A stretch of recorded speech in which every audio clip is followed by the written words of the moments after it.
recibimos y decimos buenos días al abogado Jaime Nebot, alcalde de la ciudad de Guayaquil. Rendición de cuentas del día miércoles desde la señal de Radio Morena. Muy buenos días, señor alcalde. Un buenos días muy cordial a ustedes y por supuesto a todos quienes me escuchan en el Ecuador y fundamentalmente acá en Guayaquil. A nuestros compañeros Daniel Solórzano, Raúl Aguirre a esta hora. Buenos días, bienvenidos. Gracias, muchas gracias y buenos días a la amable audiencia de Radio Morena y todas las radios que nos sintonizan. Alcalde, sin duda es importante su presencia a pocos días de cumplirse un aniversario más de esta ciudad pujante, de esta ciudad independiente, de esta ciudad heroica, por donde usted la quiera ver. Pero antes de entrar a temas de la ciudad que sin duda son importantes, hay un tema que ayer llamó ciertamente a la conmoción nacional por el tema político. Yo dije ayer en mis redes sociales que Ecuador perdió 5-2 en el CAL, porque 5 votos del oficialismo impidieron que más de 100 voluntades, representantes del pueblo, conozcan y juzguen de cierta manera el actuar político del vicepresidente de la República, Jorge Glass. ¿Cuáles son sus conclusiones a lo resuelto por el CAL, señor alcalde? Primero, concuerdo con usted, eso me releva de repetir sus conclusiones.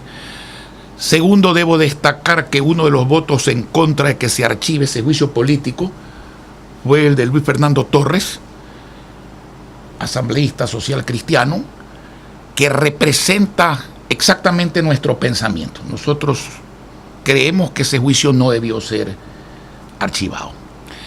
Tercero, hay que diferenciar los juicios políticos de los juicios ordinarios. Por ejemplo, de la acción de carácter penal que impulsa el fiscal general de la nación. Y por último, y a buen entendedor pocas palabras,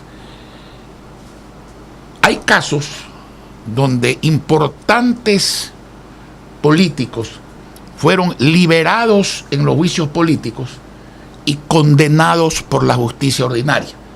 Y también hay casos en que ocurrió al revés, que habiendo sido condenados en juicios políticos, fueron liberados por la justicia ordinaria. En síntesis, tiempo al tiempo, esperemos, pero hay una conclusión muy clara.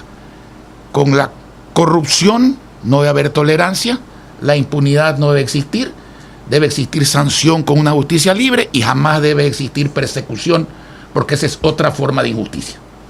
Cerrado aparentemente o temporalmente el capítulo Jorge Glass, porque supongo yo que la Fiscalía seguirá su proceso. Así es, así está anunciado. Ahora, parte de todo este proceso, de esta transición de la era correísta al post-correísmo, estoy hablando del gobierno de Lenín Moreno, forma parte de todas estas situaciones de diálogo que en el interior del mismo país ha causado cierto nerviosismo y cierta crítica severa contra el presidente Lenín Moreno. Parte de todo eso también implica una necesaria puntualización que está ocurriendo con el aspecto económico, que de momento no se ha dicho nada. Y sorprende cuando comienzan a salir en los medios de comunicación, aquí en el propio Lenín Moreno les ha dicho, tienen absoluta libertad para publicar casos de corrupción, casos que el país necesita saber, cuando en los mismos medios comienzan a salir nuevas cifras, hablan de un aumento de la pobreza en todo el país y particularmente también del desempleo en Guayaquil, una ciudad que alberga efectivamente a muchos ecuatorianos que se quedaron sin empleo en el país y que vienen a Guayaquil a buscar una oportunidad. Preocupa sobremanera la situación económica del cual hasta ahora se ha dicho cuál va a ser el nuevo rumbo, señor alcalde. Sí, déjeme empezar por filosofar un poquito. He repetido algunas veces y lo voy a hacer nuevamente. Marx, arzobispo de Múnich, dice: no le hable, porque es inútil, a un pueblo desempleado y hambriado de valores. Y el otro Marx, filósofo comunista, decía con desparpajo: primero la comida, después la moral. Eso quiere decir que es muy importante luchar por la democracia, por la libertad, contra la corrupción, pero aquí hay que arreglar el problema económico. Ese es el que tiene que ver con la calidad de vida de la gente. Las cifras que usted da corresponden a junio del año 17, este año, son oficiales dadas por el INEC, pero evidentemente corresponden al gobierno anterior y a un mes de este gobierno. Simplemente preciso las cosas. ¿Cómo no haber aumentado el desempleo? Pues el desempleo es consecuencia de la paralización de la economía, de la muerte virtual de la construcción, que es el dínamo principal de la economía. Y eso es falta de confianza, de seguridad jurídica, de estímulos, exceso de impuestos, falta de dinero en el bolsillo del pueblo, de los trabajadores, que son los que compran, los que pagan, los que mueven la economía, y sin eso las empresas no cobran, no ganan, no tributan, y en vez de aumentar el empleo contratando, aumentan el desempleo liquidando personal. En el caso de Guayaquil, esta es la ciudad que tiene más desempleo prestado. ¿Por qué quiero decir eso? Si no fuera por la migración, aquí no existiría el desempleo. El problema es que cada vez viene gente. Ahora tenemos, por ejemplo, desempleo prestado ya no solamente en otras ciudades del Ecuador, sino internacional. Venezuela, por ejemplo. En la calle están los venezolanos. Aquí, ¿no es cierto? Entonces, ¿cómo será de progresista esta ciudad que sigue absorbiendo desempleo ajeno? Es decir, que Guayaquil genera empleo, pese a las circunstancias de la crisis. Lo que pasa es que hay dos ciudades donde va la gente que no tiene empleo. El que quiere trabajar en el Estado, básicamente, se va a Quito. Y el que quiere, intenta conseguir. Y el que quiere trabajar en actividades privadas, viene a Guayaquil. Ahora, en cuanto a la pobreza, ahí sí yo tengo buenas noticias para los guayaquileños. Y por eso la gente debe ser acuciosa cuando habla de cifras. Debe leer, debe informarse, y más aún cuando se trata de periodistas, que tienen y deben tener toda la libertad para expresarse, pero toda la responsabilidad para ilustrarse respecto a lo que expresan. El INEC, yo tengo el defecto de leer y de estudiar. Al año 2017, junio 30, dice lo siguiente: la ciudad que más ha reducido la pobreza en el Ecuador desde diciembre del 2007 a junio del 2017 es Guayaquil, de 22,5% al 10,5%. La ciudad que más ha reducido la pobreza extrema, la del $1.50 de ingresos, en el mismo periodo, diciembre del 2007, junio del 2017, es Guayaquil, del 5,6% al 1,9%. La ciudad menos inequitativa del Ecuador, es decir, la ciudad más justa del Ecuador, hace años que es Guayaquil. Eso se mide con el índice de Gini, que lo publica también el INEC, que fluctúa entre 0,39% y 0,40% hace muchos años. Esa es la verdad de la milanesa, mi amigo. Eso no implica, pese a la crisis, no, eso no quiere decir que aquí no sigamos luchando contra la pobreza. Eso. Aunque algunos luchan es contra los pobres, que es distinto, digamos. Pero ¿cuál es la forma? Algunos confunden la opción de la iglesia, que es exterminar la pobreza, ¿no es cierto?, con exterminar a los pobres. Nosotros la tenemos clara. Alcalde, muy buenos días. Un saludo a esta ciudad, en primer lugar, que cumple 482 años de fundación y representada bien por su alcalde Jaime Nebot. Alcalde, pero ¿dónde se marca la diferencia entre un Ecuador en crisis y un Guayaquil, en cambio, que va saliendo adelante y que presenta estas cifras positivas? En el modelo administrativo y de desarrollo. Ahí es donde se marca. Cuando hay una crisis, ¿no es cierto?, usted ve la calidad del administrador. Cuando hay un diluvio de dinero, como existió hasta hace un poquito menos de 2 años, no se nota. Pero cuando se vuelve a normalidad, porque acuérdese usted que diluvio en la Biblia ha habido uno nomás, ¿no es cierto? Y este de dinero también es uno. Así que no vendrá pronto el próximo. Muchos dicen que aumenta el precio del petróleo. Bueno, esa lluvia de dinero se acabó. Guayaquil y el Ecuador son lo mismo. Guayaquil es parte orgullosa del Ecuador. Lo que afecta al Ecuador le afecta a Guayaquil. Y sin embargo, ya que usted lo pregunta, no es ánimo de repetirlo, pero tengo que responder. Aquí no hay trabajadores impagos en el municipio, aquí no hay contratistas impagos, aquí no hay ningún programa que se haya detenido, más bien se han incrementado. Por ponerle un ejemplo simple, una de las cosas que vamos a hacer este mes de julio es iniciar con nuestro socio estratégico, la Fundación Edúcate, la duplicación de los laboratorios de computación, que es conocimiento y puertas abiertas al emprendimiento a nivel mundial en los colegios. Aquí no hay ningún programa ni oferta y compromiso de campaña que no se esté cumpliendo, pese a que fueron los del año 2013 y 2014 en mi campaña muy importantes, incluso cuantitativamente hablando, en momentos en que no había la crisis económica. Y sin embargo la crisis no ha detenido la marcha de ninguno de esos proyectos grandes, como la planta de tratamiento de aguas negras de las esclusas, que vale $150 millones, como la planta de tratamiento y beneficia a 1 millón de personas, como la planta de tratamiento que firmamos ayer de Milote, que beneficia a 350.000 personas del noroeste, como la aerovía, como el terminal terrestre de la vía Daule, y como todo lo que estamos emprendiendo. ¿Por qué? Porque cuando, y me alegra que el presidente lo haya dicho, la plata no se debe dilapidar.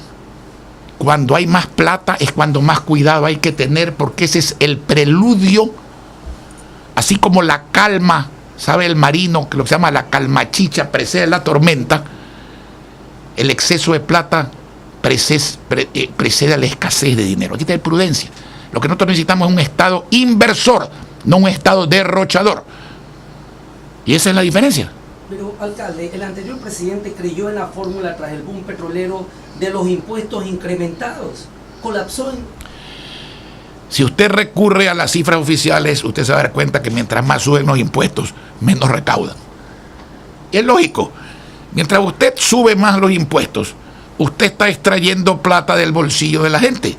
Esa plata que a la gente no le sobra y que servía para comprar, y que servía para pagar, y para mover la economía, y para que las empresas vendan, y para que las empresas cobren, y para que las empresas ganen, y al hacer todo eso había IVA, impuesto a la renta, y para que las empresas por ende tributen, ya no está en el mercado. Entonces resulta que todo el mundo se empobrece, es un círculo de miseria. Ahora, si no quieren entender eso, sería una lástima. En estos llamados al diálogo, señor alcalde, permítanme hacerle una pregunta. Aquí hemos recibido algunas preocupaciones de la ciudadanía. El municipio de Guayaquil planteó 3 opciones en el tema este del plan casa. Y me gustaría que usted le dé una tranquilidad a muchos ciudadanos. No sé si en alguno de sus departamentos ya esta queja también ha llegado, de que los 4.000 terrenos que usted habló, o habla el municipio de Guayaquil a través de su alcalde, la ubicación de los terrenos que ya están cotizados y los que no están. ¿Qué implica esto? Nos han preguntado que si los que ya tienen, por ejemplo, y no tienen cómo ellos edificar, ¿tendrán alguna desventaja? ¿Los pondrán en desventaja? ¿Cuál es la situación real desde la voz del alcalde de la ciudad para ellos? Esto es muy sencillo y estamos escribiendo comunicaciones, haciéndoles llegar comunicaciones a las personas para que se vayan enterando a poco el tema. Primero, Milote. En Milote hay más de 4.000 propietarios pobres que ya pagaron su terreno urbanizado en este plan municipal, que aún no construyen. Esas personas van a ser beneficiarios del plan Casa para Todos, que es la entrega de una casa gratuita por parte del gobierno nacional y el presidente Moreno. O sea, un primer capítulo. El segundo capítulo es que hay miles de terrenos con servicios legalizados y regularizados.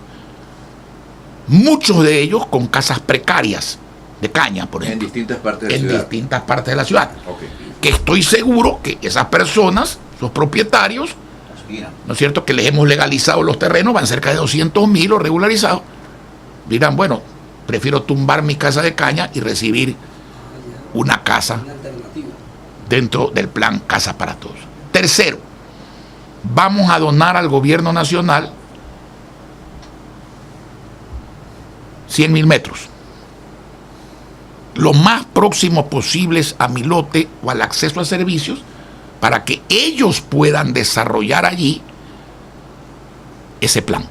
Y aparte de eso, y en cuarto lugar, vamos a ayudarlos a determinar áreas que ellos puedan expropiar, considerando siempre cercanía a los servicios y a otros proyectos para que el costo sea más barato en la urbanización, que es distinto de hacer casas, pero que incide evidentemente económicamente en el proyecto. Ese es el compromiso que yo he adquirido y que vamos a suscribir el día 25 y que evidentemente vamos a cumplir. La forma de selección depende ya del organismo. La forma de selección dependerá del gobierno nacional, pero hemos discutido algo. Hay que probar que no se tiene otro terreno, casa, en el cantón. Hay que probar que se vive en el cantón al menos 4 años. Hay que tener los requisitos para darle prioridad de pobreza y seguramente preferencia a las personas que tienen algún tipo de discapacitación. Y obviamente será en el orden de llegada de las solicitudes expresas. ¿Eso lo va a manejar el municipio o el No, gobierno? no, mi amigo. Eso lo va a manejar el que ofrece. Ok, el gobierno. Este es un plan casa gratuita del gobierno. Nosotros vamos a colaborar exactamente en la forma que yo he indicado. Muy bien. Y eso va a permitir, según me ha dicho Irina Cabezas, la persona, la ministra encargada de esta área, que en el mes de agosto, me imagino que será a fines, así dicen ellos, empiecen a desarrollar en Guayaquil este programa. Ok. Señor alcalde, estamos hablando ya de la ciudad y uno de los temas que sí me gustaría tocar es porque hay una especie de verdad repetida varias veces en los medios, contrastada a veces.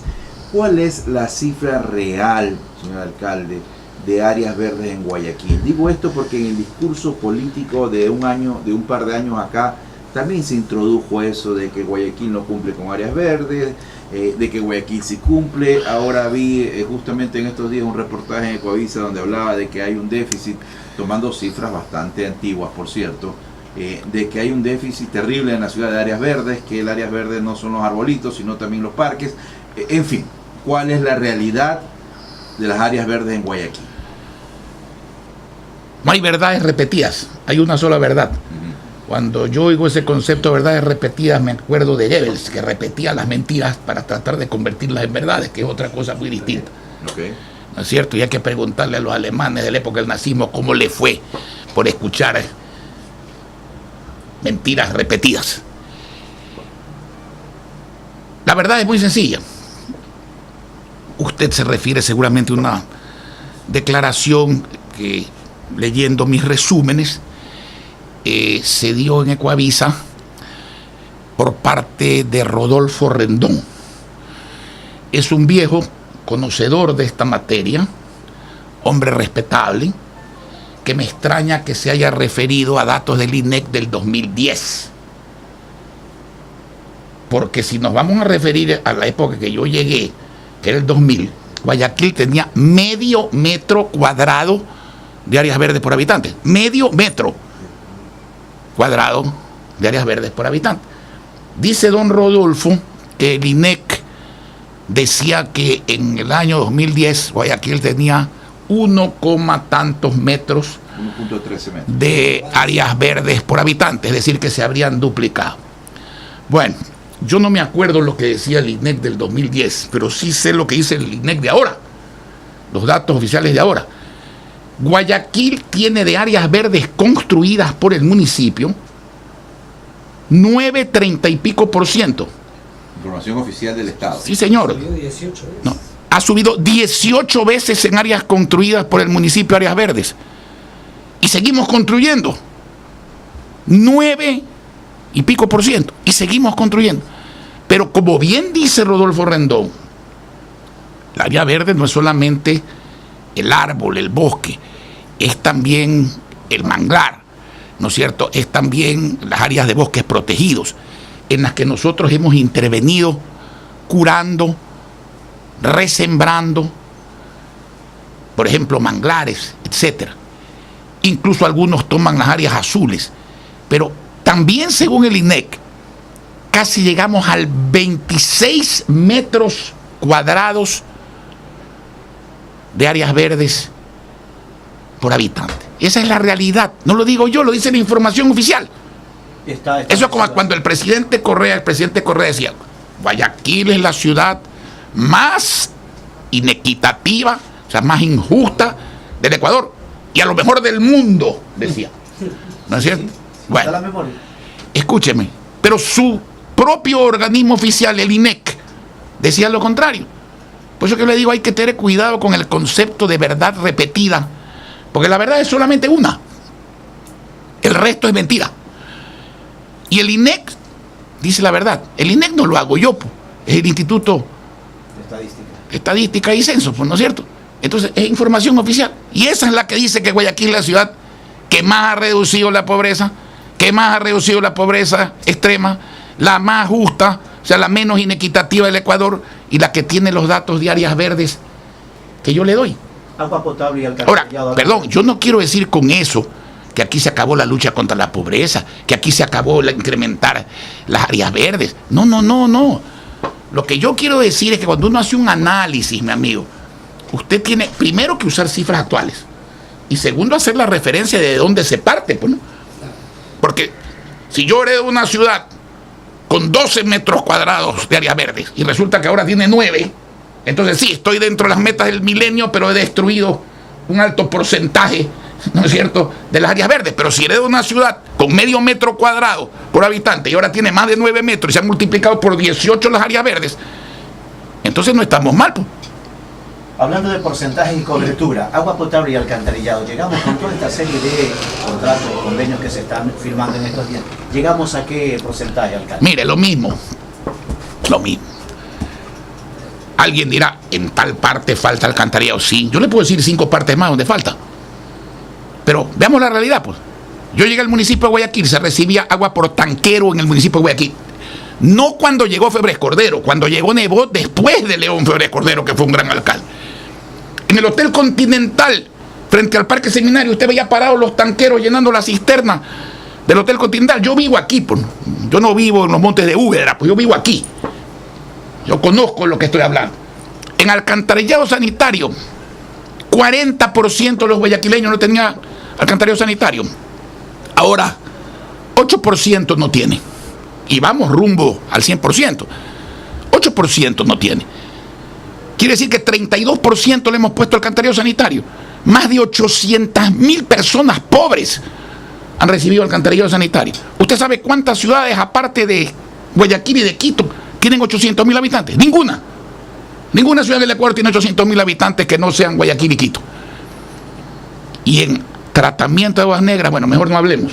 Pero déjeme decirle, tratamiento de aguas negras. Planta de pantano seco, ya la inauguramos. 140.000 personas hacia la vía a la costa, urbanizaciones de la vía a la costa y 26 cooperativas que están al estero, como Renacer, Jardines del Salado, Portete de Tarqui y varias de ellas. Luego firmamos la planta de las esclusas. 1 millón de personas beneficiadas en plena construcción, desde el Cerro Santana, pasando por todas las parroquias centrales de Tamendi, Febres Cordero, Jimena, que incluye los Guambos y Trinitaria.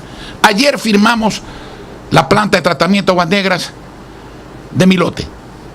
360.000 personas beneficiadas en el extremo noroeste de la ciudad de Guayaquil. Y estamos buscando, y ya hemos obtenido virtualmente, no está firmado todavía, el financiamiento de la Agencia de Desarrollo francés, del gobierno francés, para hacer la planta de Los Merinos para el resto del norte. ¿Quiere un resumen? Mire, en agua potable, alcantarillado sanitario y plantas de tratamiento de aguas negras, la ciudad ha invertido a través de Interagua $300 millones desde hace menos de 9 años que cogimos la competencia. Porque ¿cómo sería el relajo en Guayaquil? Que el gobierno de entonces le quitó la competencia de agua potable y alcantarillado, porque si algo era peor que el municipio, que era el infierno, era la empresa de agua potable. Que si Dante hubiera escrito a la Divina Comedia, hubiera puesto el círculo de fuego y castigo número 14 en vez de los 13 que escribió. ¿Ok? La Capaca, Sí, señor. la famosa Capaca. Sí, señor. El municipio de Mapac han invertido 400 millones de dólares. Van 750. Y en préstamos que se han invertido, 250. 1.000 millones de dólares en 9 años hemos invertido. Divida eso para 9 y le va a dar más del presupuesto total del municipio destinado a obras que yo heredé el 2000. Más de 100 millones de dólares al año. Y todavía hay algunos que todavía dicen, ah, sí, falta esto, sí. No, falta eso y falta más también. Y hay muchos que no creen en la tecnología que se va a utilizar ahora, la robótica, en este tipo de obras. Eso se refiere al topo Sí. que hoy día cava, limpia y coloca tuberías sin romper veredas ni calles. Es ahorro de tiempo, de costo y de molestias para los ciudadanos. Eso lo estamos usando por primera vez para poner el alcantarillado nuevo en el suburbio oeste y en parte de la parroquia Febres Cordero y beneficiar a 325.000 ciudadanos. Alcalde, a propósito... Por eso hay que ilustrarse para hablar. La crítica siempre por mí será bienvenida. Si es positiva, yo la considero una ayuda. Si es una crítica malintencionada o que proviene de la ignorancia, me refiero a ella cuando ustedes me preguntan. El mal se le hace a la población que se la malinforma. Claro. Pero ¿sabe a quién no se puede engañar? Al que recibe la obra. Al beneficiario directo de la obra. Al que recibe la obra. Cuando el presidente Correa se paraba en Trinitaria y decía, aquí no hay agua, la gente se reía.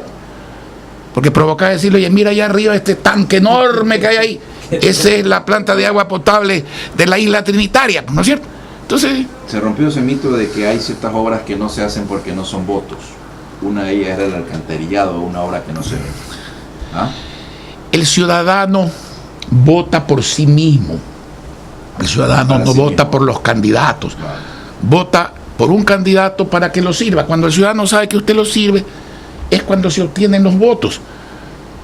Vea usted los vendedores de tierra, los invasores, alcaldes que impulsaron la venta de tierras, creo que era a 10 sucres el metro cuadrado en esa época. ¿Cuántos votos tienen o han tenido? No existen en la vida política. La gente no es tonta, la gente diferencia la demagogia del servicio, las palabras de los hechos, las promesas falsas del cumplimiento, el bla bla bla del concretar las cosas. Esas obras básicas en mi provincia, por ejemplo en Manabí, todos los cantones sufren del alcantarillado agua potable, y vea usted si no es voto. Usted sabe que aquí en el agua potable se robaban el cloro y para disimular el robo le ponían tiza al agua. Y eso se ve. Pero, alcalde, aquí hay una situación. Durante El que analiza debe analizar.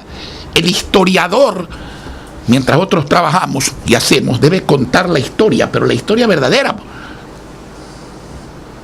Bien, 7:59 minutos. Así es. Hablemos Alcalde. algo de Guayaquil también. Alcalde, durante los Pero de eso estamos hablando. No, la fiesta de durante Guayaquil. durante los 10 últimos años se limitó a los planteles educativos para que no salgan a los desfiles que organizaba el municipio.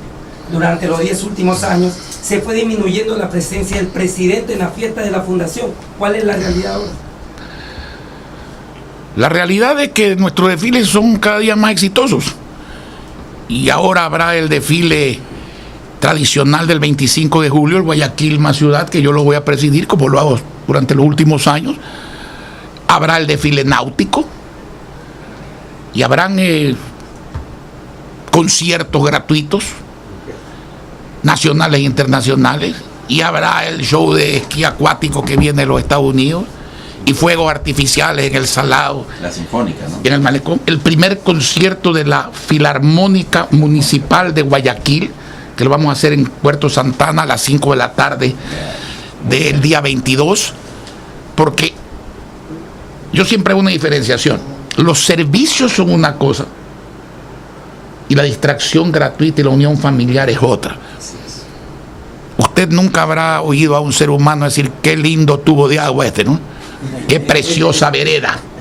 se necesitan las veredas, se necesita el pavimento y se necesita el agua para vivir. Pero la gente dice qué lindo parque, qué bonitos juegos de agua, qué bonita rueda moscovita, qué lindos juegos para niños, qué bonito el show acuático. Que se vive. La gente no tiene que vivir para trabajar, tiene que trabajar para vivir, que es otra cosa muy distinta. Decía Galeano que pobres no son solamente los que no tienen dinero. Pobres son los que no tienen tiempo para perder el tiempo. ¿Me comprende? A la gente hay que enseñarle a Y vivir. hay una sesión Okay. histórica el 25 de julio con el presidente de la República. Estará presente. El presidente estará presente. Y como digo siempre, vea usted las verdades repetidas, ¿no? Eso es lo normal, pues eso ha sido toda la vida. Lo anormal ha sido lo que ha pasado desde octubre del año 2007 hasta octubre del año 2016, en que el presidente no quería hablar con el alcalde de Guayaquil. Bueno, Pero ya está ni vino en octubre del 2016.